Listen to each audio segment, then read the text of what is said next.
degmada Xarar Dheere oo magaalada Gaalkacyo u jirta qiyaastii 300 kiiloomitir waxaa dhowr iyo 10 sano ka talinayay kooxda Al-Shabaab waxaana ku taalay maxkamad ay Al-Shabaab ugu yeeri jirtay dadka degan magaalada Xarar Dheere iyo deegaanada u dhow si ay u waafajisto hanaankeeda garsoorka sidoo kale waxaa ku yaalay degmada Xarar Dheere mid ka mid ah saldhigyada ugu waaweyn ee Al-Shabaab ku lahaayeen gobolka Mudug balse maanta waxay gashay isbedel cusub ciidanka dawladda Soomaaliya halkan ma tagin muddo ka badan 10 sano laakiin se kacdoonka dalka ka socday 5 bilood ee la soo dhaafay wuxuu galaaftay Al-Shabaabkii waqtiga dheer ku sugnaa Xarar Dheere kooxda Al-Shabaab ayaa dagaalaan uga baxay magaalada Xarar Dheere kadibna waxaa la wareegay ciidanka dawladda Soomaaliya iyo midka deegaanka sidoo kale dhinaca gobolka Galgaduudna ciidanka dawladda Soomaaliya iyo kuwa maamulka Galmudug ayaa maanta qabsaday deegaanka Galcad oo kaabiga ku haya deegaanka baaxadda weyn ee Ceeldheer taasoo ka dhigan in hadda loo sii gudbi doono dhinaca Ceeldheer waxaana maalmaha nagu soo socda la filayaa in Al-Shabaab laga xoreeyo deegaanka taariikhiga ah ee Ceeldheer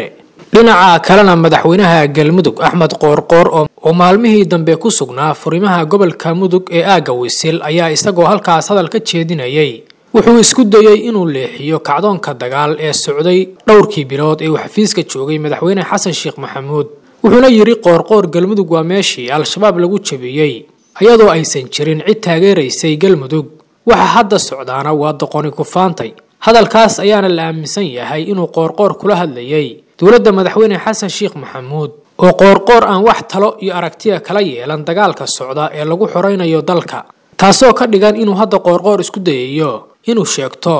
dhibcaha dagaal ee dhowrkii bilood ee la soo dhaafay u soo hoyday Galmudug dhinaca kalena madaxweynaha dawladda federaalka Soomaaliya Xasan Sheekh Maxamuud ayaa safar ku tagay magaalada Baydhabo ee maamulka Koonfur Galbeed halkaas oo madaxweyne Xasan Sheekh Maxamuud ka furi doono shirka dib u heshiisiinta maamulka Koonfur Galbeed waxaana la filayaa in si dhab ah looga wada hadli doono doorashada maamulka Koonfur Galbeed oo waqtigeedii dastuuriga ahaa dhaaftay iyadoo madaxweynaha maamulka Koonfur Galbeed Cabdicasiis Laftagareen ku doodayo in baarlamaanka Koonfur Galbeed u kordhiyeen muddada xilhayntiisa taasi oo ay si weyn u diidan yihiin siyaasiyiinta u sharaxan madaxtinimada maamulka Koonfur Galbeed waxaana muddooyinkii dambe magaalada Baydhabo ka jiray khilaaf siyaasadeed oo lagu diidan yahay in Laftagareen hal sano ku darsado muddo xileedkiisa khilaafkaas oo sababay gacan ka hadal dhaliyayna khasaare kaasoo u dhaxeeyay ciidamada daacad u ah hogaamiyaha Koonfur Galbeed Cabdicasiis Laftagareen